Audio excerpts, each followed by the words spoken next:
some of you along that process, and it's true of you, it's true of many. Esther experienced it too, especially in the beginning.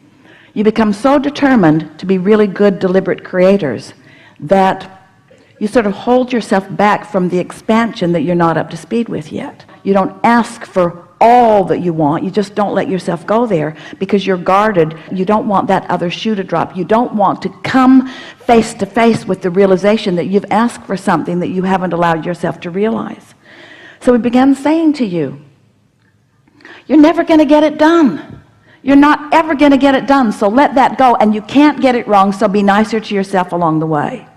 But still, there's a sort of precision about you, a sort of guardedness about you, a sort of, I'm going to get this right, that doesn't allow you the adventurous version that you really want. The really adventurous version, because you're afraid of getting it wrong. And we want you to understand that you can't get it wrong. It will never be so wrong that you can't pull it back into alignment if you want to.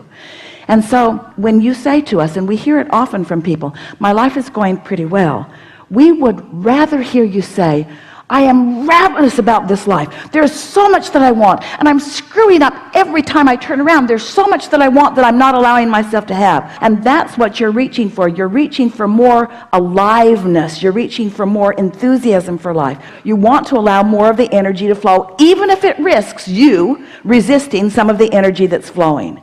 And so sometimes when that desire is strong within you and you have not even acknowledged it to yourself, something that indicates the resistance that you've got going on shows up in your experience and causes a faster development of desire, faster than ever before. This life is supposed to produce desire even if you haven't yet come to the place that you're allowing yourself to receive it fully. But we began almost every conversation as we start out in a day. You almost always, when we say, are you enjoying your desire? Because we want you to have desire that is rampant, that you aren't up to speed with, because it's so fun getting up to speed with the desires that you're not up to speed with. That is the zest of life that you're looking for. We're going to say it again. The zest that you're looking for is for your life to launch rockets that you're not in the vicinity of because it's so fun to get in the vicinity of it. Because everything is relative. It is so fun to move from not being in alignment to in alignment. That's fun. It's like, why do you go on the roller coaster? Why do you go up so you can go down?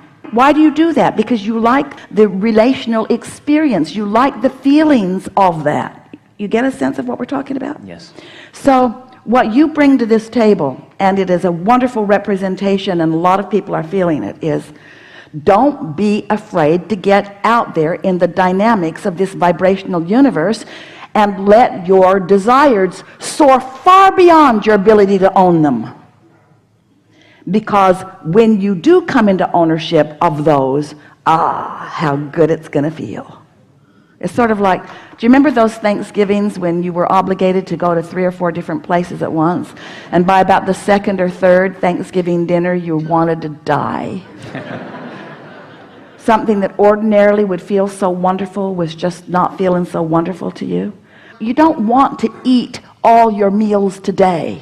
And you don't want to experience all the ideas that will flow to you in your whole lifetime today. You want them to just continue to come. So yes, you said, I'm going to go put myself into a physical body on the leading edge of thought, and I'm going to mix it up enough that I launch plenty of rockets of desires. And in the early days of your life, you launched more rockets that you could ever begin to keep up with. And you did not like that discord, and so you've decided to not do that again. But the thing is, you can't ever do that again because you now know too much. You know about alignment, so you can let your desires soar. You can reach for things that you have not been allowing yourself to reach for. And that's what this tripping up has been about. You've been deliberately holding stuff back, and you cannot do it. When you try to hold something back that's natural, that it flows, it causes a stronger discord, and that's what that's all about. So our encouragement to you is to let yourself desire.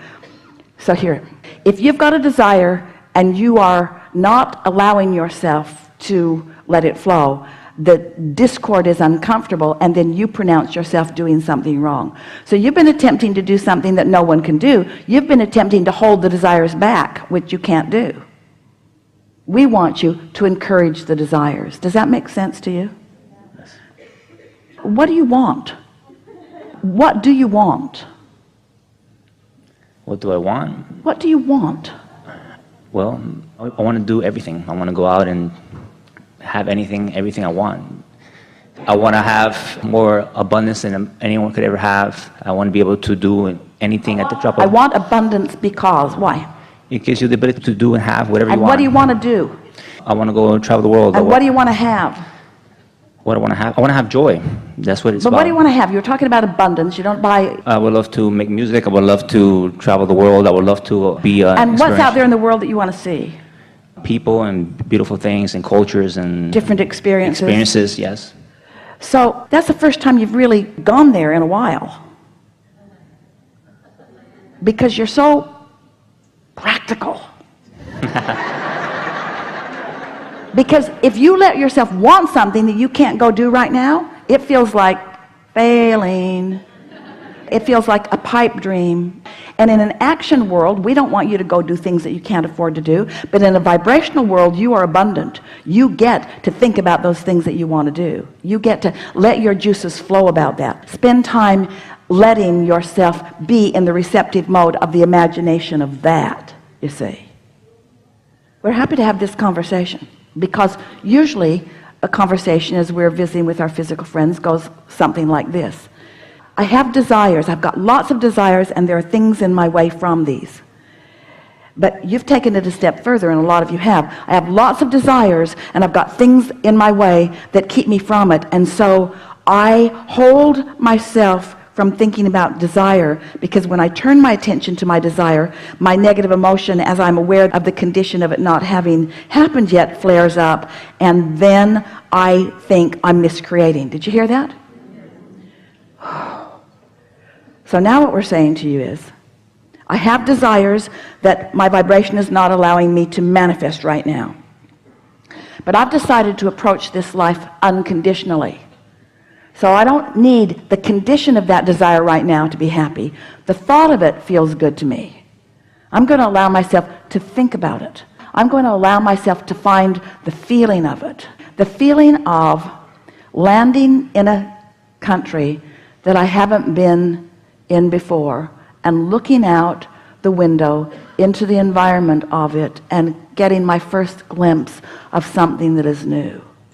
And stepping off the airplane into the weather atmosphere and feeling the atmosphere, the earth atmosphere of this, feeling the temperature, feeling the humidity, smelling the fragrances, being there, getting a glimpse of the people, hearing their sound, feeling them. In other words, you don't have to go there physically in order to have that emotional experience. You see what we're getting at? And as you allow yourself that emotional experience, we're going to say it, we've just got to, that unconditional experience, because the condition didn't happen yet. You aren't on the airplane. You aren't on the airplane. You're not there smelling it with your nose. You're smelling it with your emotion. You have allowed the thought to manifest. So don't hold back from that. When we begin every gathering, we say to you, are you enjoying your desire? And you say, yeah, you do. You say, yeah. But you're usually not enjoying your desire. You don't really get what we mean, because what you mean is, I'm allowing myself to enjoy the desires that I'm letting myself have, because I'm keeping a close guard on not wanting more than I believe I can have, because it's torturous. And we just think that torturous contrast is so good for you, because you cannot hold desires back, and when you try, you introduce unnecessary resistance into your experience. And the reason that you hold your desires back is because you've been using feedback from others who don't believe in the process, who don't understand the process, who don't believe in themselves, and who don't believe in you as your feedback. So if you say to someone who hasn't traveled the world, who doesn't understand about vibrational currency. It's a vibrational currency that we want you to spend. We want you to discover the currency of vibration, the currency of letting the energy flow. We wanting to expand your sense of where you stand and who you are in this equation of creation. And we're wanting you to, all of you, to hear us when we say, you're not getting your fair share. You're holding yourself back from your fair share because you've got bogus beliefs and flawed premises that keep you from letting yourself have your fair share. So in that limited thinking, you don't let yourself want in the way that you naturally do, and you practice not letting yourself want with such deliberateness because you don't want to look bad. You don't want to be talking about stuff that you can't demonstrate right now. But we want you to be talking about stuff that you can't demonstrate because we want the unconditional pleasure of it to be what you're going for. We're out here on the leading edge, friends, way out here on the leading edge.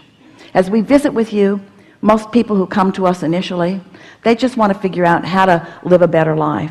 They just want to figure out how to have more money and more friends and have nicer things in their life experience and to fulfill their reason for being. And it's a long list of things that you want. But few of you understand that the key to what you're looking for is a fast-moving vibration that you're up to speed with. That's really what you're looking for. If either of those elements is out of whack, if you don't allow a fast-moving vibration and you're not up to speed with it, you don't feel so good. So sometimes if you've, in the early days, you allowed a fast-moving vibration, but you weren't up to speed with it, you felt bad. And so you say, well, I'm not going to do that again. And we're saying, but don't let the thing that you give up be your fast-moving vibration. Your fast-moving vibration must be encouraged.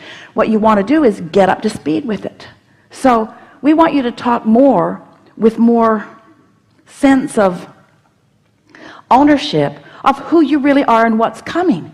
We want you to say things like, I am one of the most vibrationally prosperous people that I've ever met. I understand the laws of this universe. I understand how things work. I get who I am. I can feel the power of who I was when I was born. I can feel the perfection of my choices. And the contrast that I lived was so perfect for me. I launched so many rockets early in my life experience, and my vibrational reality, my vortex, is huge as a result of that early work that I did here in this physical body. I'm so happy that I was always on my path and I always did exactly what I was here for. And I love that there is a robust vibrational calling that is calling me in a really powerful way. And I revel in every hint of it, every inkling of it that I get. I revel in that. And I love being consciously aware of my emotional guidance system. I love knowing when I'm letting myself be up to speed and when I'm not. I'm poised for the perfect life experience. I don't compare myself with one other person because what they have, what they're doing, what they're thinking, how they're being, how they're feeling really is irrelevant in terms of my relationship with who I am. It's irrelevant in terms of who I was coming in and who I was when I was born and who I am standing here and who I am as a non-physical energy. The only thing that is important to me is the relationship between who I really am and who I'm letting myself be. And I love thinking about who I really am. I love thinking about my unlimitedness. I love thinking about my worthiness, my blessedness. I love thinking about the possibilities. I love knowing who I am, and I'm so eager about manifestations of my life showing that to me.